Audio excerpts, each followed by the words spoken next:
What if I told you that you could still get a 3 or 4% interest rate on your mortgage, maybe even in the 2%? I mean, that would save you thousands of dollars and possibly even hundreds of thousands of dollars over the course of the loan. I'm going to teach you about FHA Assumable loans today, and don't change the channel if you're a conventional buyer or a second-time homeowner, because there's a very good chance that you would qualify as well. I know talking about loans is the driest subject, but I'm going to try to make it as short and sweet as possible. And honestly, if it's going to save you thousands of dollars, it's probably worth your time. Let's get started.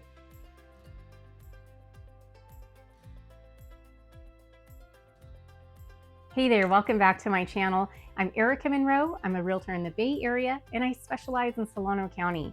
This market is tough for buyers and sellers. It's really expensive to borrow money, and it's becoming expensive to sell as well. So any home that has an assumable FHA loan could be a game changer for both buyers and sellers. So first off, what is an FHA assumable loan? Well, it's just as it sounds. Basically, a new buyer would come in and take over the loan from the seller. Now, you would inherit the interest rate, the loan terms, as well as fulfill the duration of the loan. So for example, if the seller has been paying this loan for 5 years, you as the new borrower assuming that loan would only have a 25-year mortgage. So you'd be done paying for your home 5 years faster than if you were to get a brand new mortgage. So who can qualify for an FHA assumable loan? It's actually a much bigger pool than you would think. FHA loans have long been thought of as a first-time homebuyer loan, but that's just not the case. You can be a second or third-time home buyer. You can even be a conventional buyer and go the FHA route. In this case, it may save you a lot of money. FHA loans are generally a little easier to qualify for than conventional loans. They don't require as high of a credit or FICO score, and they allow for a higher debt-to-income ratio. So in theory, if you qualify for a conventional loan, you should qualify for an FHA loan as well. Your lender may have not discussed this with you because at today's rates, it probably would not have saved you money. But if you're able to inherit and assume a lower rate, then it could absolutely save you thousands of dollars. It's definitely worth considering.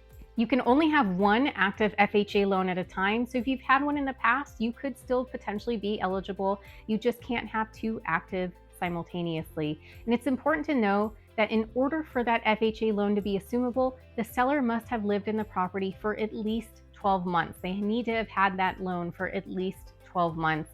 You do have to occupy it as a primary residence, so it's not an option for investors. Now, there are some major factors that you need to consider for FHA assumable loans. The first being that you may have to have more money to place as a down payment. You as the buyer have to make up the difference between the home's listed price and the remaining loan balance. And if the seller has had the loan for several years, then the gap could be significant. For an example of a less significant gap, I have a listing coming to market. It's priced at $540,000. It has a 3.2% interest rate, which is incredible. The loan balance is $470,000. So the gap is $70,000, and that's what a new buyer would have to come in with if they wanted to try to assume the 3.25% interest rate. $70,000 is likely more substantial than the down payment you'd place on a new loan. Not everybody has that money saved up. But remember that FHA guidelines allows you to source the down payment from various sources. For example, you could accept gift funds from a family member or possibly a very close family friend to help offset how much cash you need. You may also be able to borrow against your 401k. Depending on how much is vested in your account, you could borrow up to $50,000. Now, you won't be withdrawing it, so you won't have an early withdrawal penalty. You would be borrowing against it. So every month you'd pay yourself back with interest, and it's generally set over 5 or 10 years. Your lender will have to factor that payment into your debt to income ratio. But even paying that, you're likely still going to be saving hundreds of dollars a month compared to buying a house at today's rate. And conventional buyers or second or third time home buyers, you tend to have larger down payments. So again, assuming this FHA loan could save you so much money in the future. Another factor to consider is that FHA loans typically have mortgage insurance, and typically there's two types. Luckily, if you are assuming an FHA loan, the upfront mortgage insurance that you would typically have to pay for a new loan, you don't have to worry about. The seller's already paid it. It's 1.75% of the loan balance. This has already been paid by the seller or it's been wrapped into the loan, so you don't have to worry about it. You will, however, inherit whatever the monthly mortgage insurance is. It's called MIP, Mortgage Insurance Premium. Now, depending on the seller's terms, it could be $100 a month, it could be a couple $100s a month. And this is probably something that you would have to pay for the duration of the loan. There are some exceptions, but usually you would have to refinance into a conventional loan in order to get rid of the mortgage insurance. Even then, you're probably still going to save a lot of money compared to buying a house at today's rate. Let's take that same house example again. The home price is $540,000. The loan balance is $470,000. At a 3.25% interest rate, your all-in mortgage payment would be about $3,300. Now that includes property taxes and homeowners insurance. If you were to take those same terms and apply today's rate of 6.5%, your total out the door mortgage would be about $4,200 a month. So that's a $900 savings every month. And imagine using an amortization calculator, how much more that would save you over the course of the loan. Plus, you would be inheriting the loan after somebody's been paying it for a few years. So the duration of the loan is shorter than a new loan at 30 years.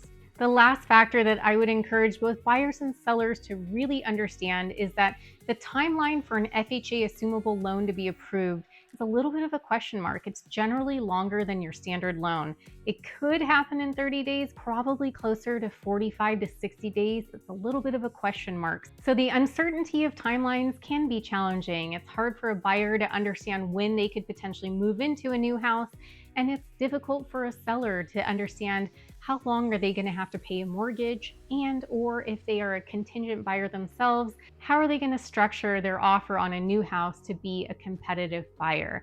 As a seller, it's important to have a discussion with your loan servicer, make sure that your loan is assumable, and find out approximately the timeline that they're quoting, and ideally have a point person that you can share with buyers so that they can streamline the process of getting approved, and hopefully the entire process will be a much smoother transaction. If you have specific questions or you're interested in that listing with a 3.25% interest rate, feel free to reach out to me at Monroe.erika@gmail.com.